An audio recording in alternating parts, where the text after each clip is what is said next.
This is Los Angeles. Our Lady, the Queen of the Angels, as the Spaniards named her. The fastest growing city in the nation. It's been called a bunch of suburbs in search of a city. And it's been called the glamour capital of the world. A mecca for tourists. A stopover for transients. A target for gangsters. A haven for those fleeing from winter. A home for the hard-working. It is a city holding the hopes and dreams of over 2 million people. It sprawls out horizontally over 452 square miles of valleys and upland, of foothills and beaches. Because of that vast area, and because of a population made up of people from every state in the Union, Los Angeles is the largest police beat in the country, and one of the toughest. We're going to take you into the city hall where police headquarters are located. Here in communications are the ears and voice of the police. The lights on the complaint board flash 24 hours a day. Citizens reporting a prowler, a lost child, a man molesting a woman, an auto accident, a wild party. Spend an hour or two here and you will think the whole city has gone berserk. Minute by minute, the orders go out to the radio cars in the far-flung divisions. Watts and Wilshire in West Los Angeles. Hollywood and Hollenbeck Heights in North Hollywood. The work of the police, like that of woman, is never done. This is the case history of a killer, taken from the files of the Detective Division. The facts are told here as they happen. The story properly starts here in Hollywood Division headquarters at 1 o'clock of a June morning last year. Officer Robert Rawlins had finished his tour of duty and signed out. It had been a tough day. He'd be glad to get home. His wife would be waiting up for him as she always did.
Hey, fella.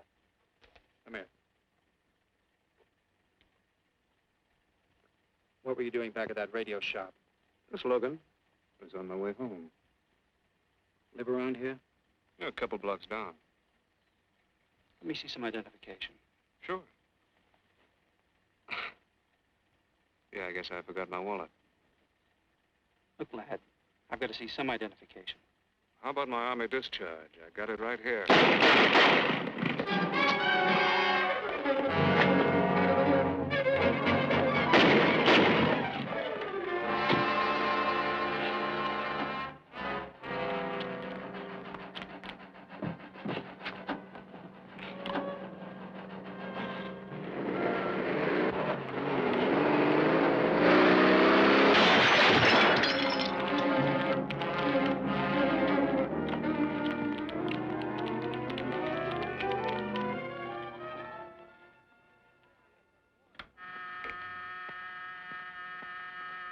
Police Department, Operator 27. I want to report the shooting of a policeman.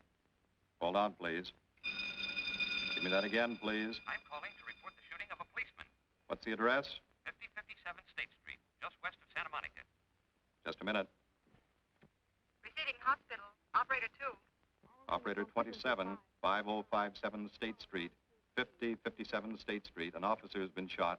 Send an ambulance. All units in the vicinity of State Street and Santa Monica Boulevard. Proceed at once to 5057 State Street, 5057 State Street. An officer shot. Code 3.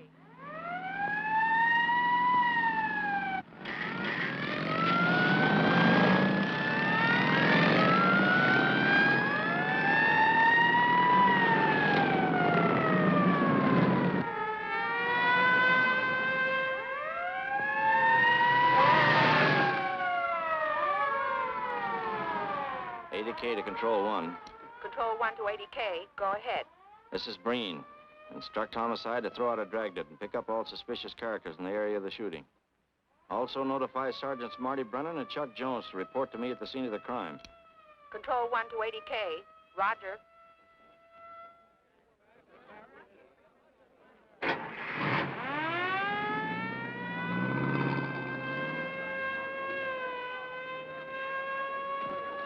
I see. Well, what have you got so far?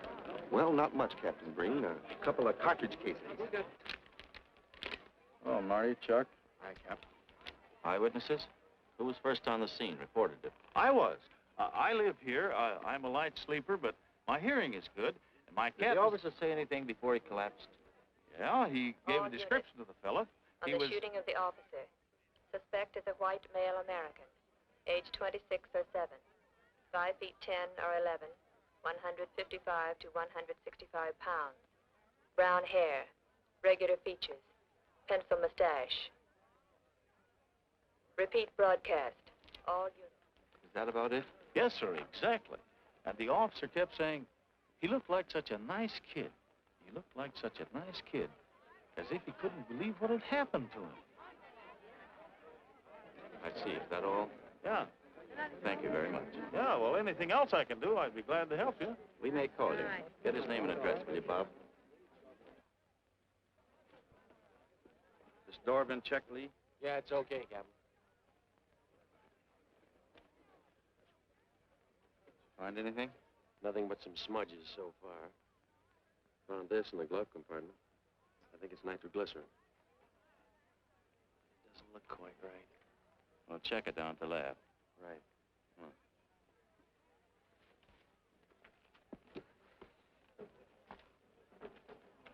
Open this up, Joe.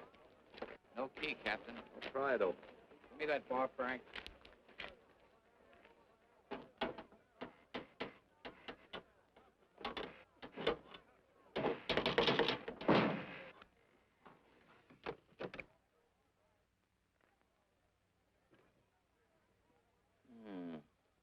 Regular arsenal.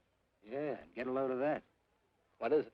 I don't know. It looks like some kind of an electrical device. United States Navy. It's either stolen or war surplus. Send all this stuff down to the lab and check the serial number on that Navy equipment. Yes, sir. Captain Breen. We found these in the weeds over by the radio store. What do you got? A pair of cloth gloves, Captain. Well, he thought of everything, didn't he? All right, give them to one of the technicians. Yes, sir. Marty, you and Chuck come along with me. Let's go downtown and see what they picked up in the dragnet. Right.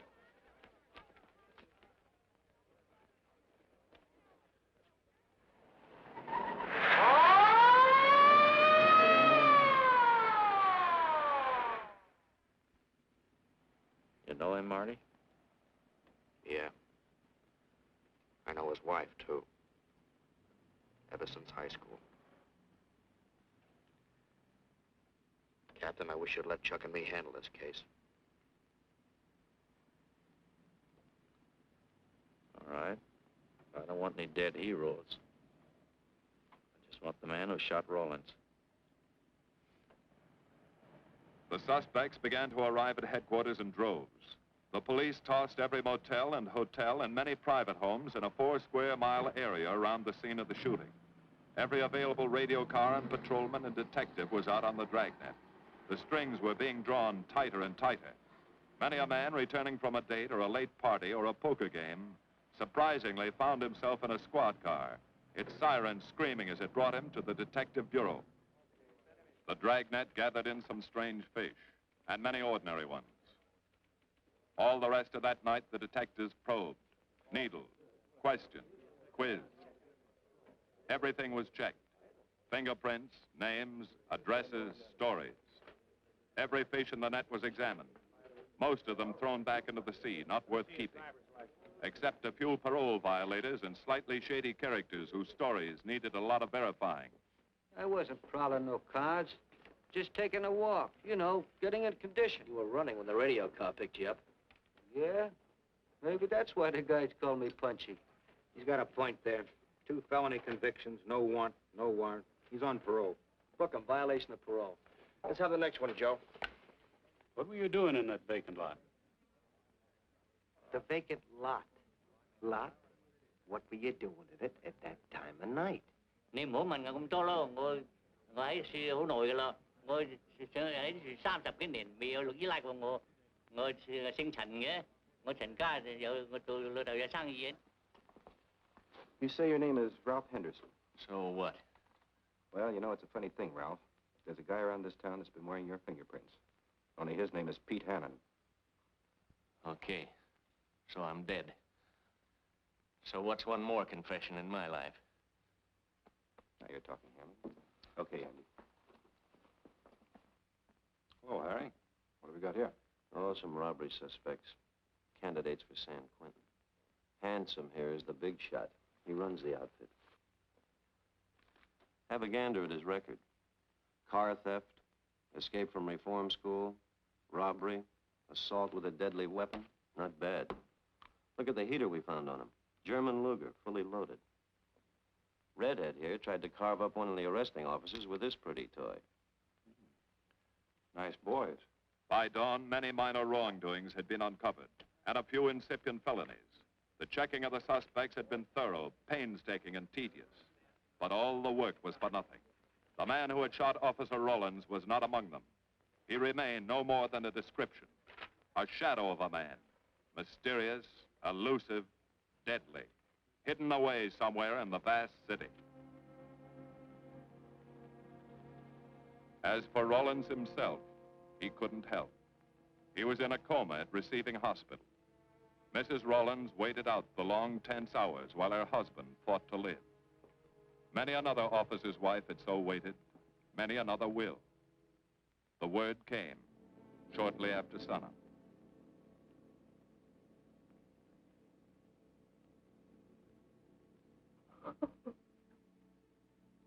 Oh.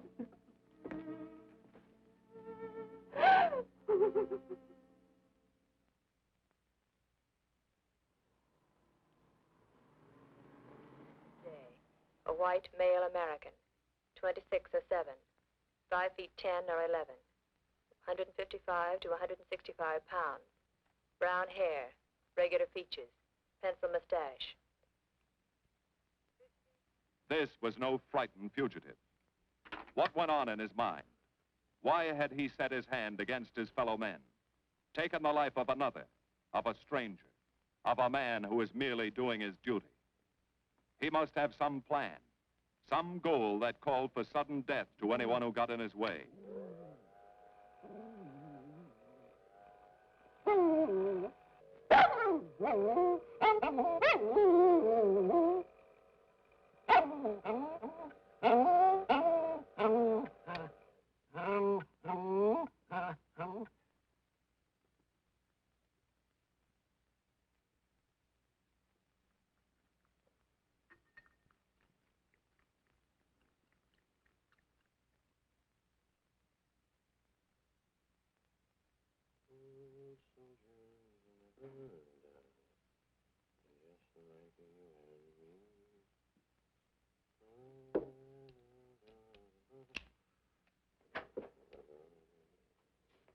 Good morning, boys.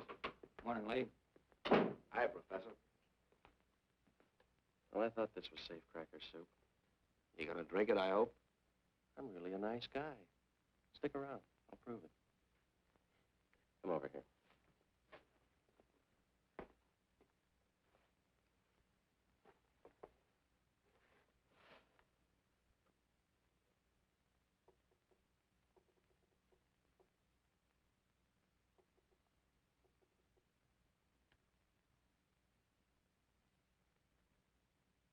Hold this for me, will you, Chuck?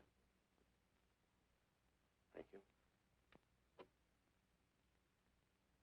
Now, if you'll hand me that hammer, Marty. Thank you.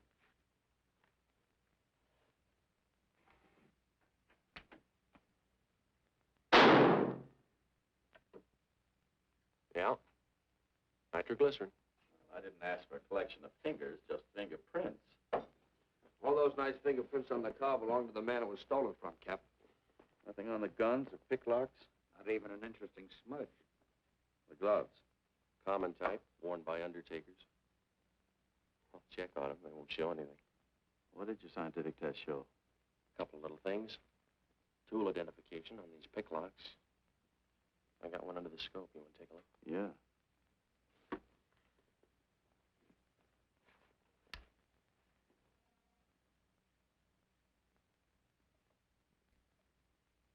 Take a look. I see. Well, it seems to tie the tool up with the lock.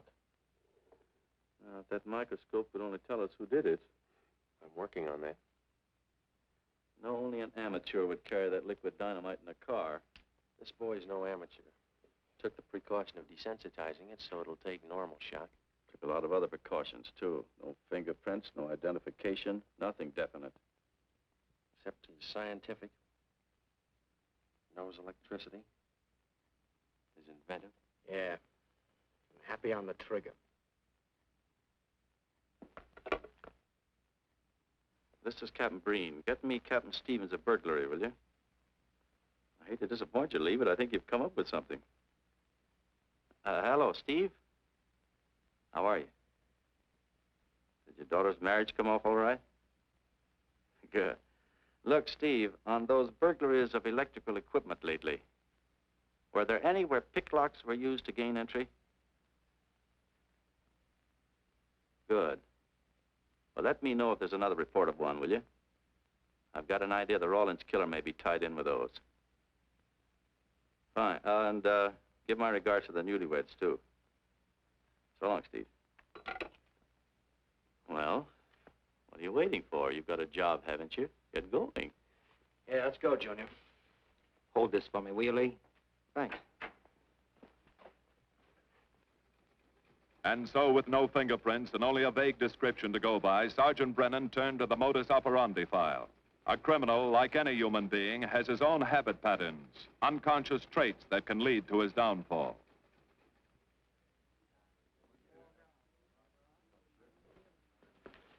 Well, there you are, Junior. List of burglars who use picklocks for entry. Oh, great. This narrows it down to just a couple of hundred suspects in this area. Give me a match, will you? That may not be so bad. This guy's improved on the system. Maybe he's left his trademark on some other job. Well, here we go, legging it all over town, asking a million questions. What you paid for, isn't it? Am I paid to associate with you, too, Junior? You could do worse. Not this year. Come on.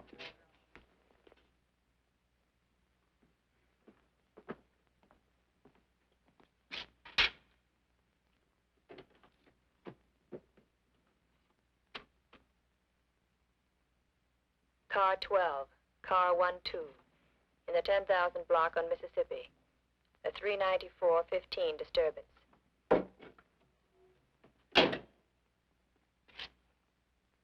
Car 80K, code 1.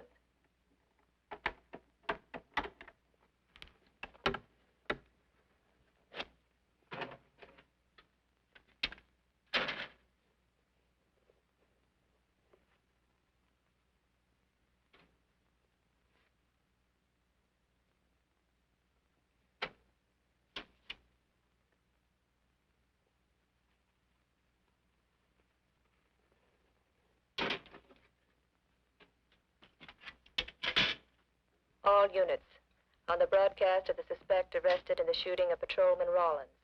Cancel the cancellation. Suspect released from custody.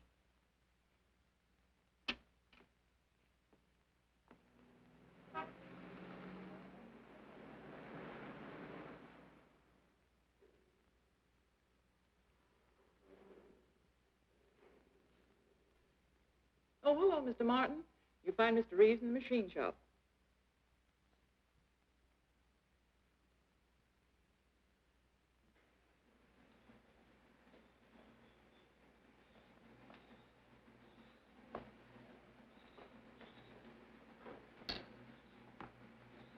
Hello, Roy. Glad to see you. How are you, Mr. Reeves? Hi. I was hoping you'd drop in. I wanted to thank you for showing us how to handle that repair job. Helped a lot.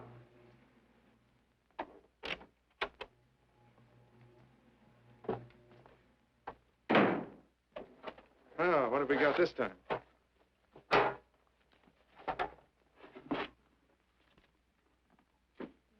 Silvergraph.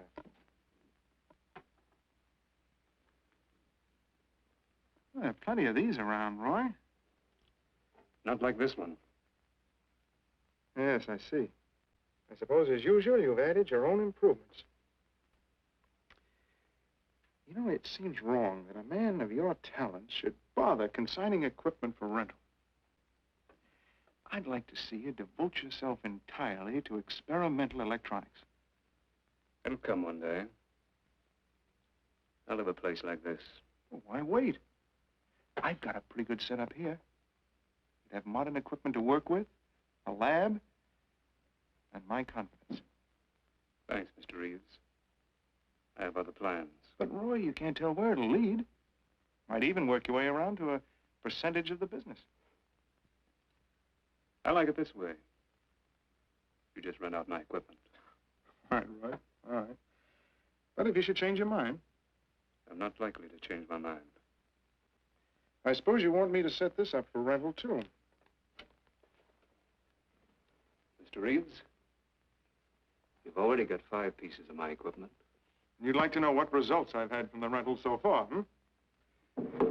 Well, I can't say as I blame you. I think you'll find this satisfactory. Satisfactory. Goodbye, Mr. Reeves. You'll come back again soon, won't you? Sure. Oh, incidentally, how's that television projector coming along? The one you said would reflect a 12-foot image. Still working on it. I just wanted you to know I've already set up a rental on it. In fact, I think they'd like to buy. It'll come pretty high. Oh, money's no consideration with this customer.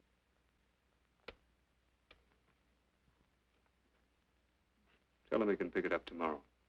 I thought you said it wasn't finished yet. It'll be finished.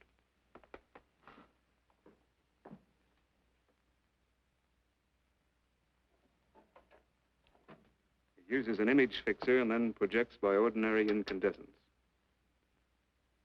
Roy, this is the best television projector I've ever seen. Let's hope that your customer thinks so. He will. Yes? Send him right in, Charlotte. There, you see, our customer is here, begging for the privilege of buying. Better be running along. I'm not much good at business. Oh, but Roy, he'll want to congratulate you. Just see that the price is right. All right, Roy. I'll get you a good deal. So long. See you.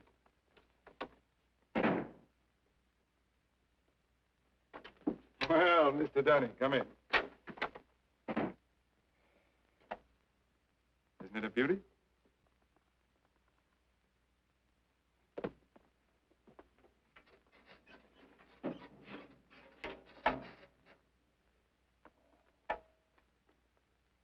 It's a beauty, all right. You like it? I certainly do like it. You see, it's mine. What do you mean? Let me have the police. I built it. Spent years on it. Oh, you must be crazy. Roy built this machine himself. Your friend's a crook, Paul. You've been taken in. Hello? Give me the burglary detail. Dear Jim, regarding your inquiry on a .38 caliber Smith & Wesson revolver, serial... Oh, come in, boys. Burglary detail just sent this report through. It's a man named Dunning reports tracing a stolen television projector to the Reeves Electronics Lab. Think it's a tie with the Rawlins case? Well, take a look at this fellow Reeves and see what gives. I'll notify burglary we're following up on it. Right. Come on, Junior. What else did he place with you for rental? Oh, a number of things. All war surplus that he bought on his veterans rating. Oh, is this more of his equipment? Yes. Yes, he left it here on consignment. I'm sure that Roy can explain everything. Well, maybe he can, Mr. Reeves, if you'll tell us where he lives. But I don't know. Mr. Martin's on the phone, sir. I'd better talk to him. I think so, Mr. Reeves. I'll take it in the superintendent's office.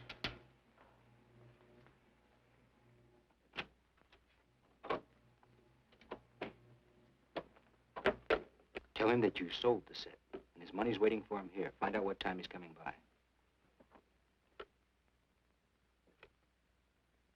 Put Mr. Martin on.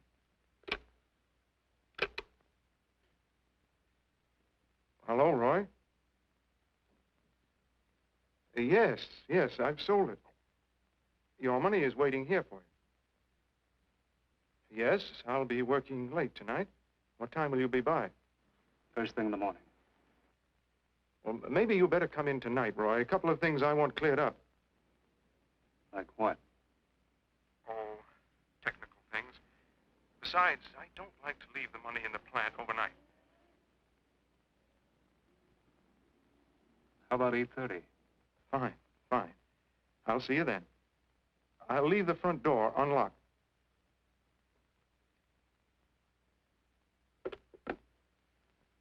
You'll be here at 8:30.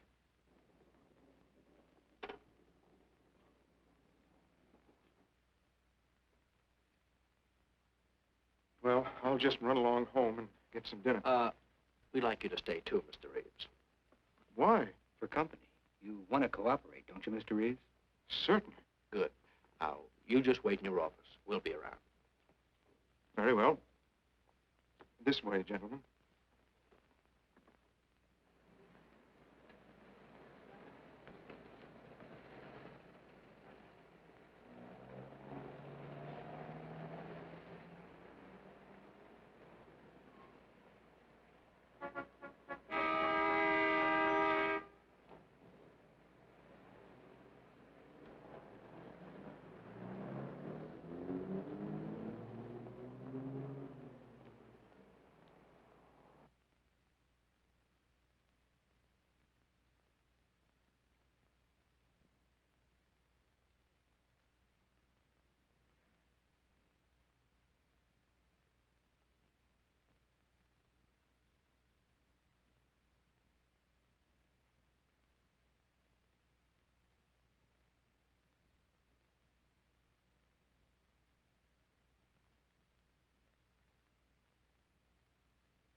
Reeves.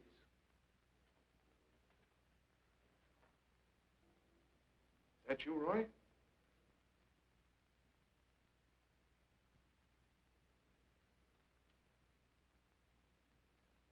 Go outside and block that alley door.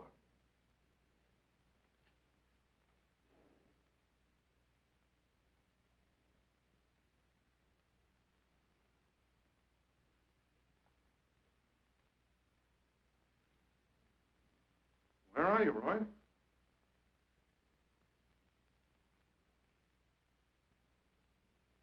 Who's in here? No one. I'm alone.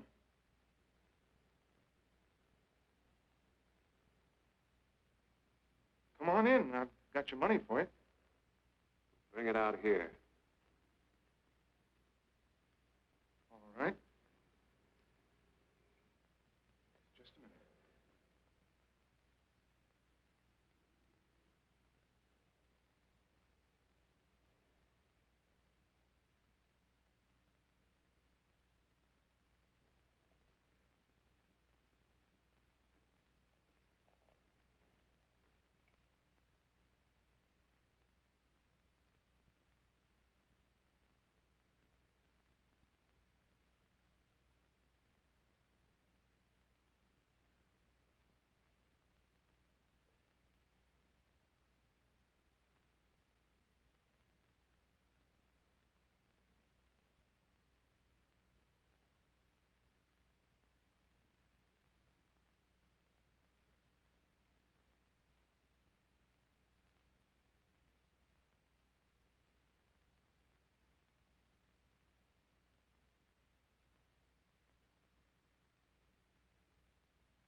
No.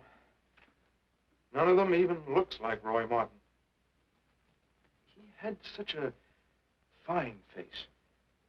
Didn't keep him from carrying a gun. Or didn't you know that? No, I didn't.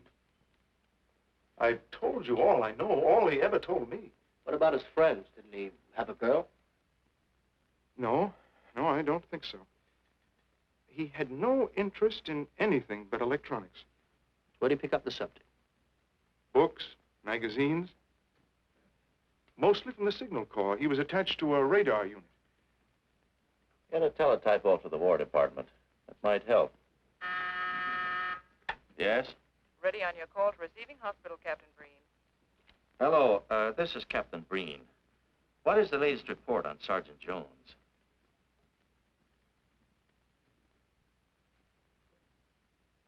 I see. Well, let me know if there's any change, will you? Thanks. Chuck's in pretty bad shape, Marty. He's paralyzed. May never walk again.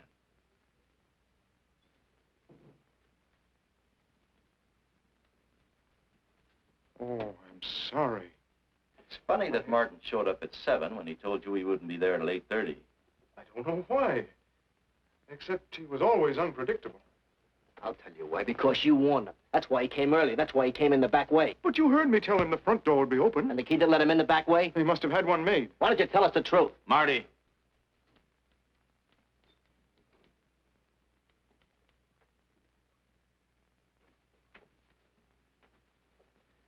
Now, look, Paul. You can make it a lot easier for us to believe your story if you'll just give us some facts. Something that might help us. I told you all I know. I've been gullible, all right, letting him make a fool of me. But I'd do anything to make up for what he did to Detective Jones. Sure you would. You can go now. Oh, thanks. Thanks. My friends, they can vouch for my character. That's good. We'll call you if we need you. Thank you very much. I think he's telling the truth, Marty. I think he's just gullible, like he said. What about the stolen stuff he was trying to peddle for Martin? We'll use it for bait. Maybe Martin will come back for it. Then we can ask him. Here. Nevertheless, I want a 24-hour tail put on Reeves, and I want a watch on his home and his factory. Right. You can keep those. Okay, Captain.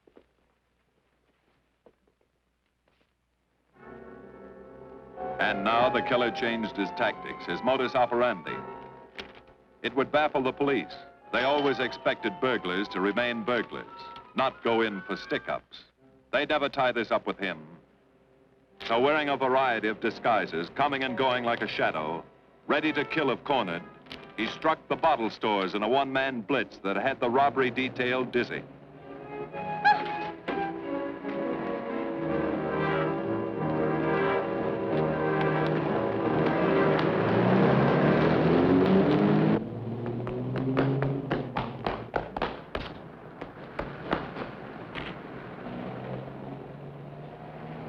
The killer, always resourceful, always thinking along lines that would baffle his hunters, had discovered an ideal avenue of escape. Under Los Angeles is a vast and intricate system of huge storm drains built to siphon off the flash floods of the rainy season. Many of the tunnels are large enough for 2 cars to drive abreast. Here were 700 miles of hidden highways, ideal for the use of someone who needed to hurry from place to place without being seen. Ideal as a hiding place for guns and supplies in case of emergency. What is it, Lee?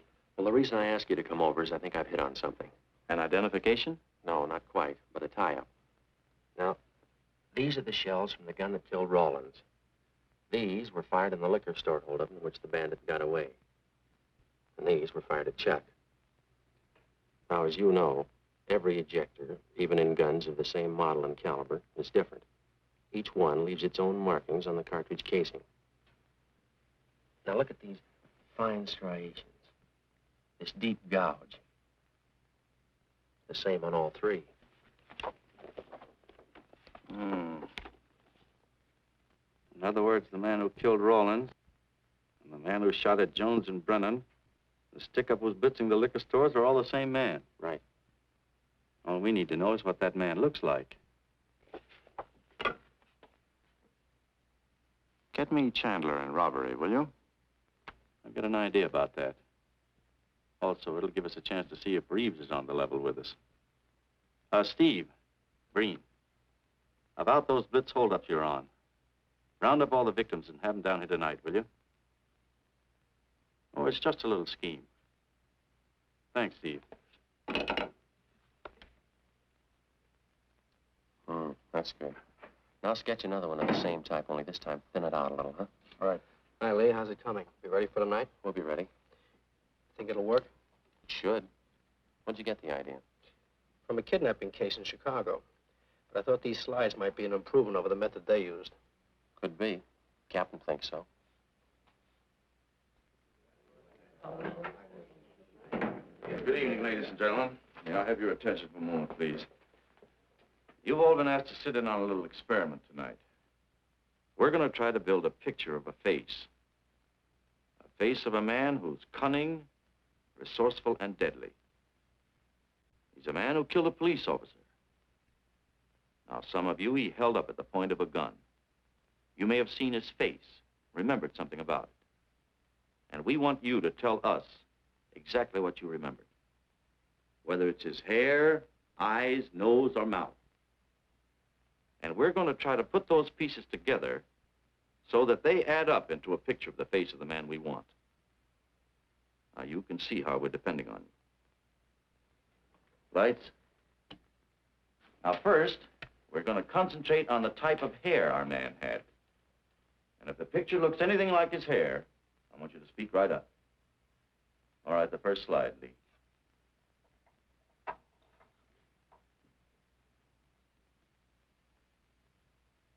His hair had waves in it, well-groomed. That's the idea, Miss Smith.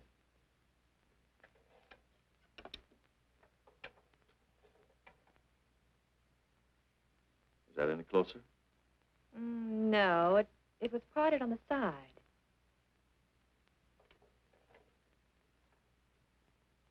Oh, that's more like it, except it was thicker.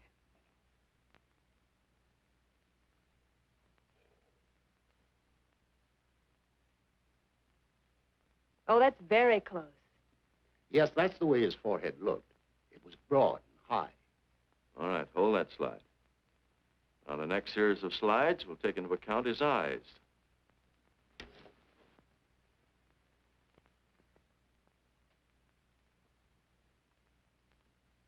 Oh, 1 minute, please. Wait, 1 minute.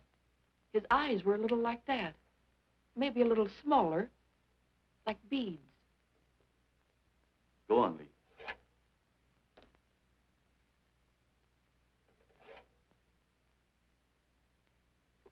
Now you've got it. Now, hold that slide, Lee. Anyone else? That looks like him, only a little madder. He had a patch over one eye when he come into my place of business. I remember noticing that the one showing was blue. Well, the guy that stuck me up had on horn-rimmed glasses. He was wearing a Band-Aid across his nose when he knocked me over. Uh-huh. All right, hold that, Lee. Well, so much for the eyes. Go ahead.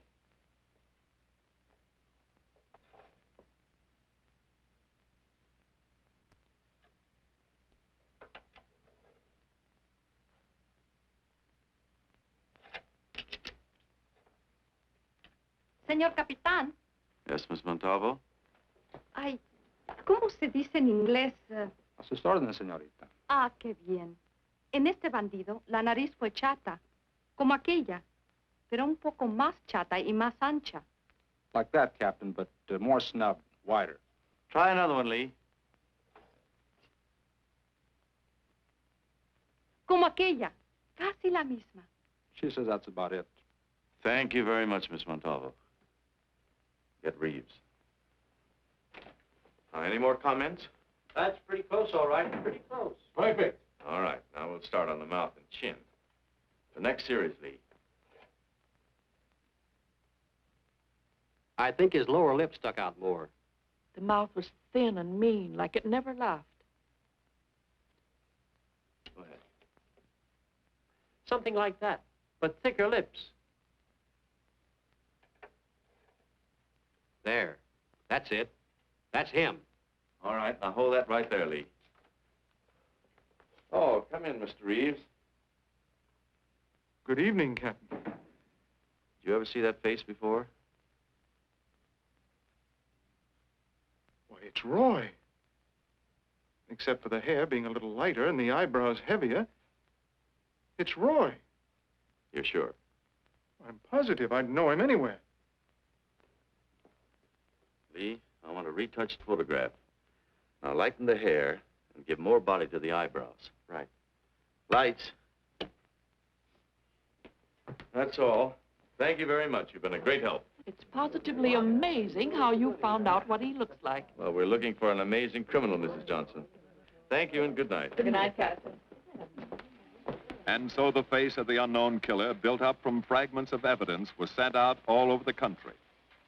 To chiefs of police, to sheriffs, to county constables and county jailers, to the wardens of prisons, to all postmasters and postal inspectors, to the agents of the Treasury Department, to the FBI. They showed that picture to the inmates of jails and prisons, to men with a wide acquaintance among the cat burglars and the violence boys. Informers and conmen and sharpshooters were quizzed, those on the fringe of crime and those deep in the rackets. Many wanted to help. Nobody could. No one in the underworld recognized that mysterious face. He was as unknown as if he had lived in the 16th century.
Reeves. Roy. Listen carefully, Reeves. Control yourself. I know you're alone in the house. Act like you're alone. Cops are watching every move you make. The police here? They got you staked out like a muskrat hide, watching you around the clock. Here at your plant, tailing your car. Sit in that chair. Pick up 3 books.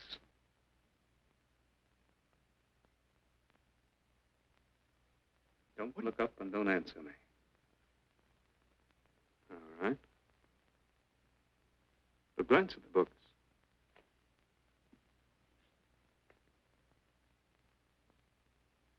Pick one of them.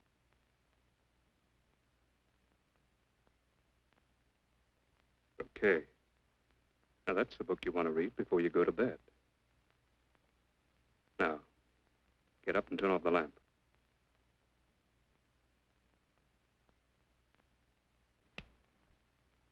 Come here. Come here.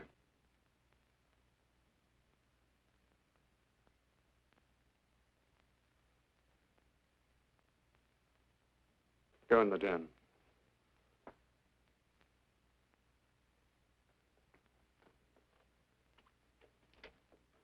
Pull those drapes tight.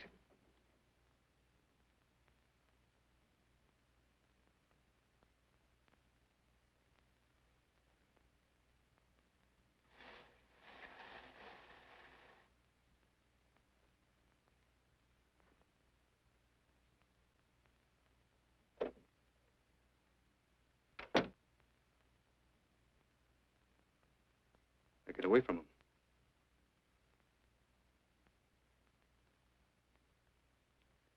What do the cops know about me? Not very much, Roy. No fingerprints. They haven't even got a picture of you. They're trying to make one.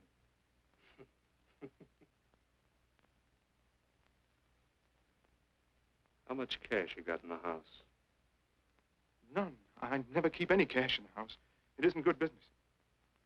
I suppose you think it was good business letting me walk into that trap. No, Roy, no. Don't do anything you'll regret. Now, listen to me. It isn't too late. Give yourself up. Come to your senses before you kill someone else.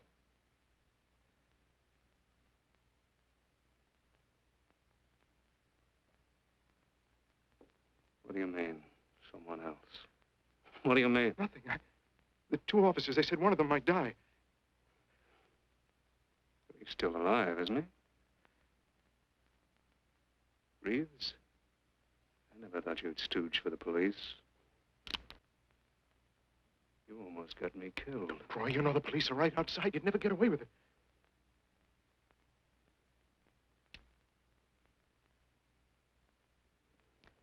That's right. Now you're being sensible.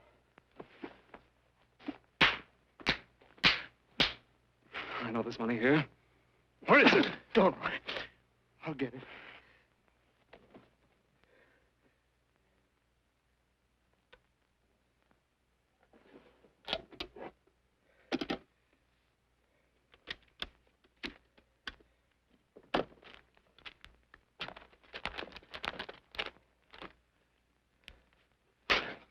It's not enough.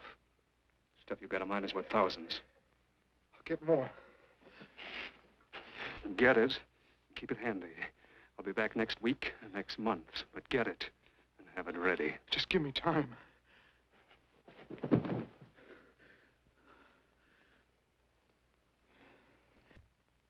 Oh! Look, I don't want policemen outside my house following me around. That's what made Roy suspicious. I'm leaving in the morning. I'm afraid I'll have to disappoint you, Paul. Unfortunately, you're our bait. I won't do it. I've done enough. Look, no one's done enough until we find this killer. I asked you to keep a sharp lookout on this house, Marty. I did. Two of the best undercover men in the department were assigned here. That didn't keep Martin from getting in. What's the matter? You tired?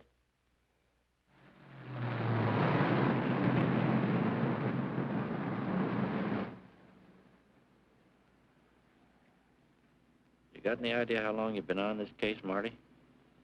Months. Long enough to have come up with something by this time. You know any more about the Rawlins killer than you knew the first week? Yeah. He's about the toughest nut I've ever had to crack. That's what I told the chief when he called me in this afternoon, wanted to know why the case hadn't been broken.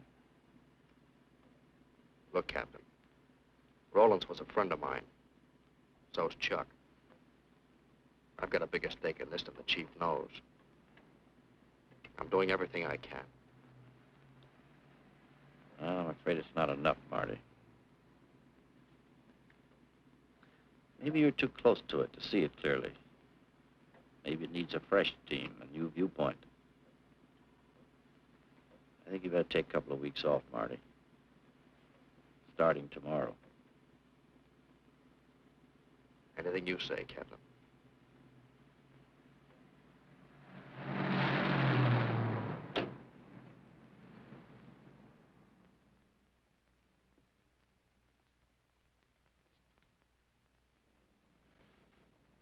Hiya, Marty. Hi, Chuck. Meet Miss Scanlon, my new bodyguard. He's the one I've been telling you about. Oh, you mean the one with the steel trap brain? How do you do? Hello.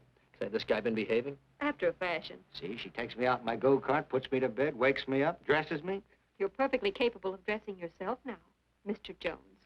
I'll be back in a few minutes. Well, how's it been going, Junior? Oh, pretty good, Chuck, pretty good.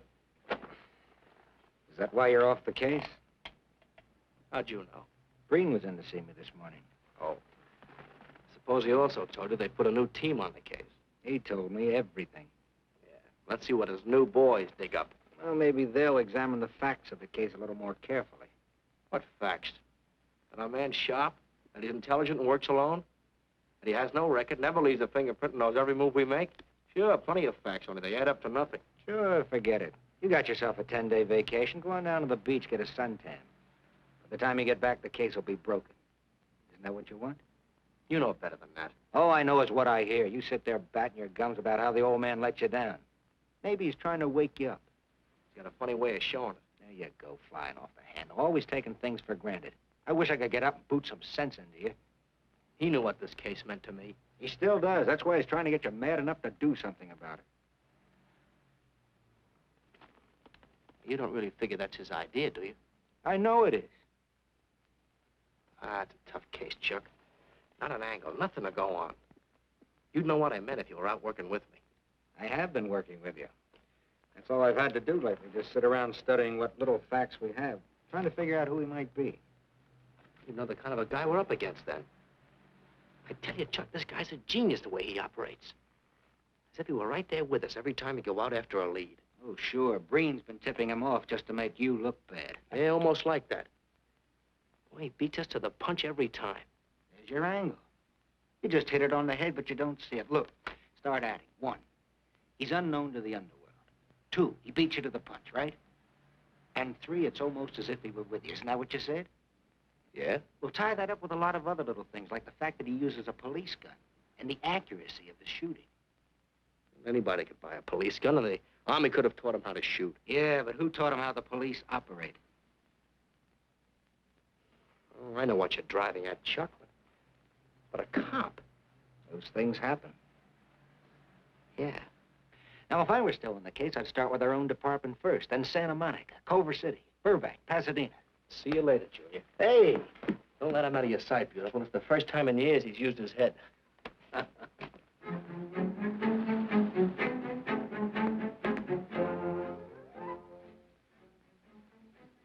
But you get a print of every mug we take. We always send L.A. a copy, Sergeant. It's personnel photos I want. You mean of our boys? That's Roland's killer, isn't it? That's right. You've checked your own department. We did that first.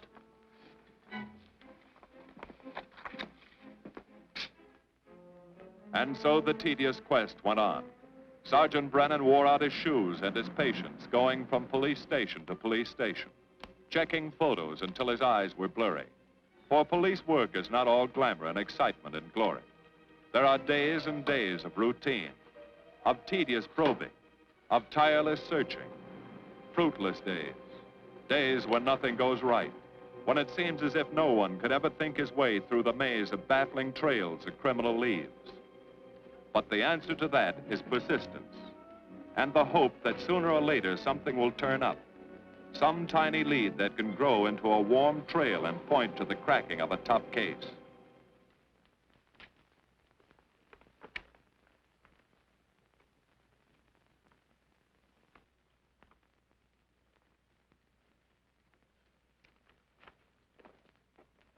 Well, that does it, boys. Can't say I'm sorry you didn't find him in here. I'd hate to think it was a cop. Doesn't seem to be anybody. Just a lot of pieces of a face that never existed. Would you mind if I see that again? Sure, frame it. Put it on your dresser. Wait a minute. He wasn't a cop.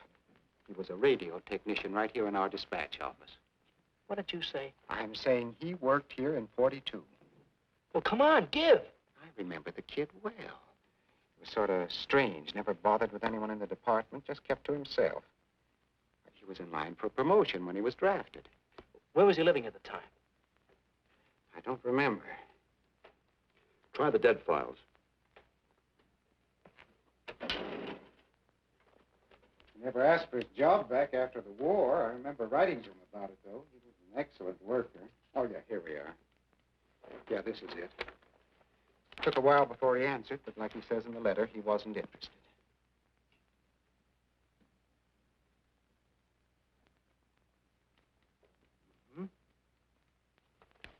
Postmarked Hollywood. No return address.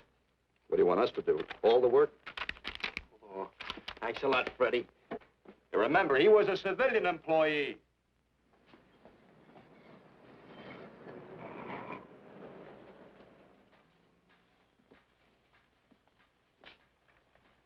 Well, how about it? Anybody recognize him? Not on my route. I never saw him before. Yeah, okay, fellas. Thanks very much. I thought for a minute... No. And yet that face. I wonder. Yeah? Well, this may not mean anything, but he looks like a guy that's on my route. He never gets any mail, but I see him around there all the time. He lives in one of the courts. Where? Come on, I'll show you. It's not that easy. What time does your route take you past those courts? About 9 o'clock. Why? Just thinking.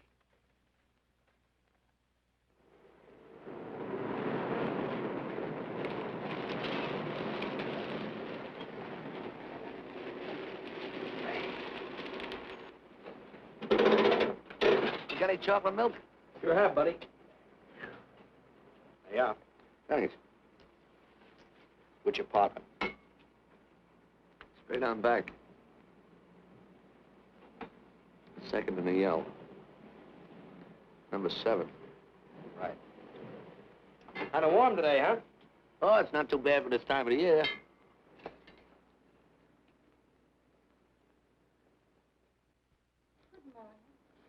Morning. You're new in the route, aren't you? We had a substitute. What happened to the other fellow? Sick. Oh, what's the matter with him? I don't know. I catch everything. Hear about it on the radio, and next morning I got it. Too bad. You aren't very social. The regular fellow always stops and talks to you. Sorry, lady, I'm a little late this morning. I was hoping maybe you could help me. There's something very funny going on in this court. Yeah? I was scared to go to the police with it. I thought maybe I might be poisoned. What? Yeah. By the manager. She's a witch. She's a what? A witch. She puts poison in my milk. Oh, I see. Look, you switch the bottles when she isn't looking, see? Drink her milk. Then you'll be safe, right?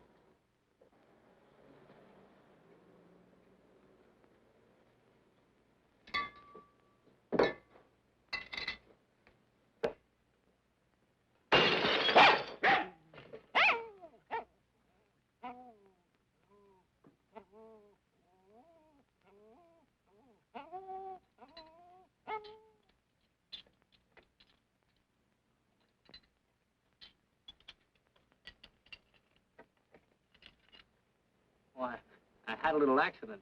Got a mop, I'll clean it up. Leave it be. I'll clean it up myself. Okay, mister.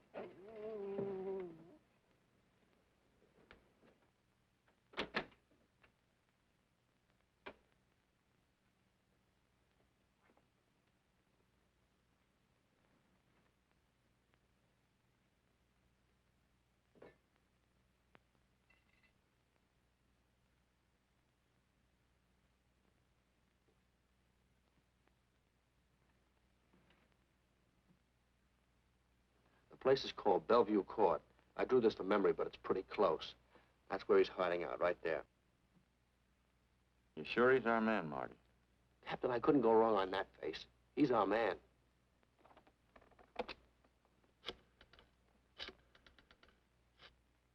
Now, there are are 5 cottages in this area, and 2, number 6 and 7, in the L at the end of the row.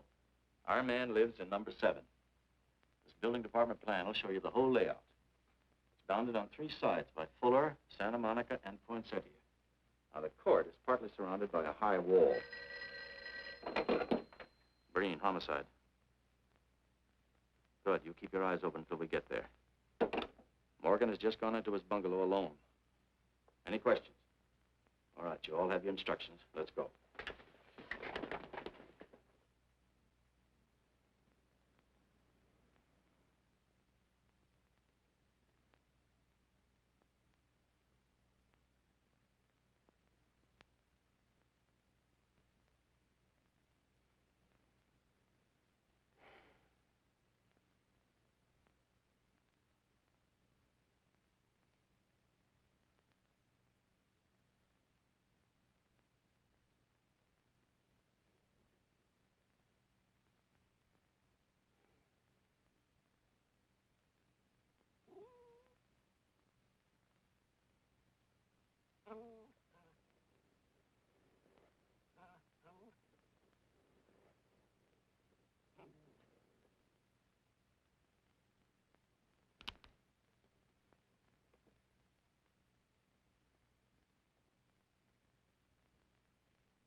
We're out on time.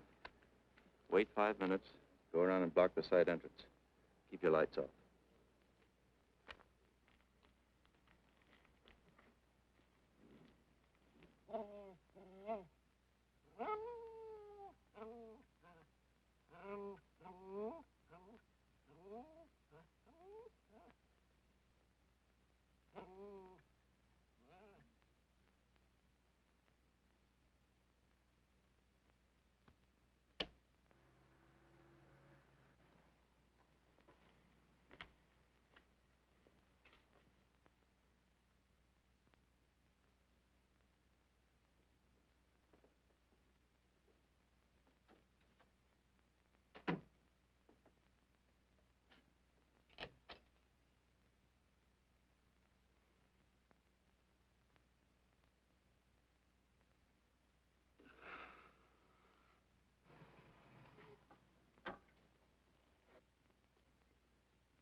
He's loose. I want a radio car in a hurry.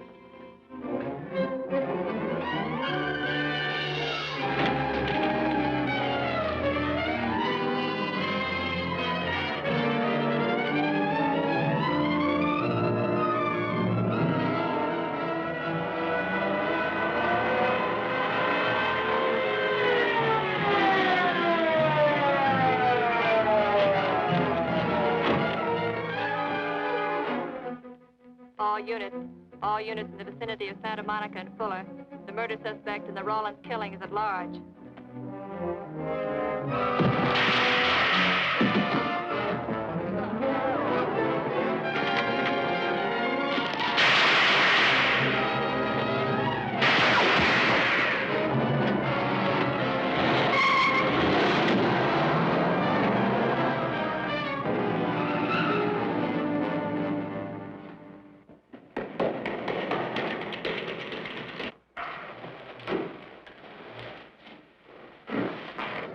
I want a map covering the storm drain system in this area. Get it and meet me at Venice and Garfield. Jones, Miller, you stay here in case he comes up for air. I want a man at every other drain entrance along this line. He's got to come up somewhere. Come on, Marty. You're driving.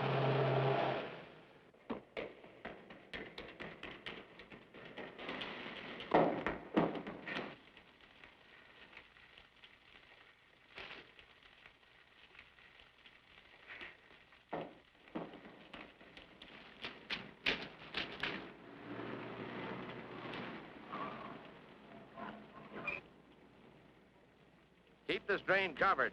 It's liable to pop out anywhere.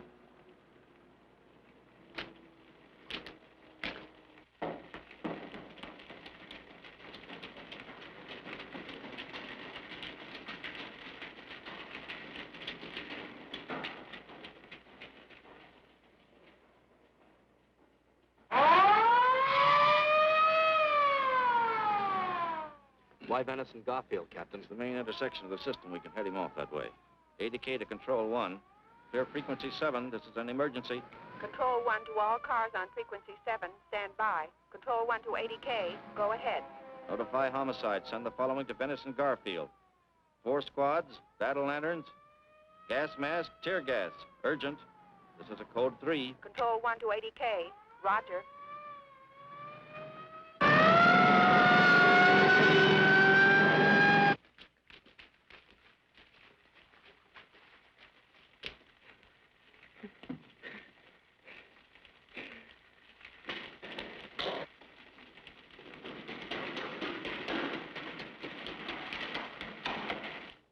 Probably head down this main drain to where it comes out at the Rio Hondo. Now, you take your squad and cover that exit. Right. Keep all spare radio cars cruising back and forth along this main street. Watch the curb inlets.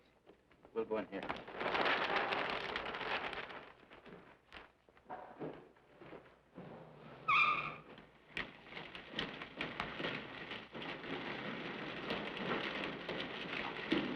Any sign of him? No. And we've searched every foot between here and the Rio Hondo outlet.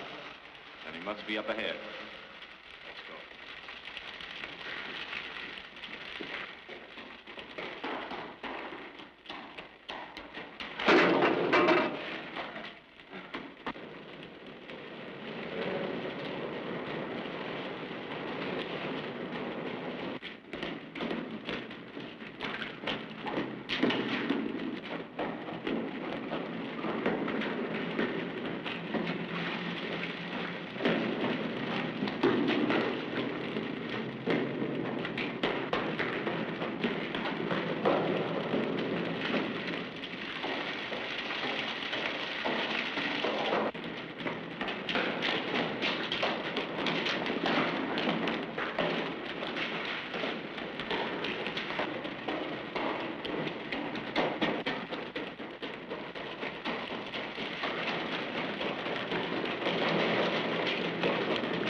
Gas gun.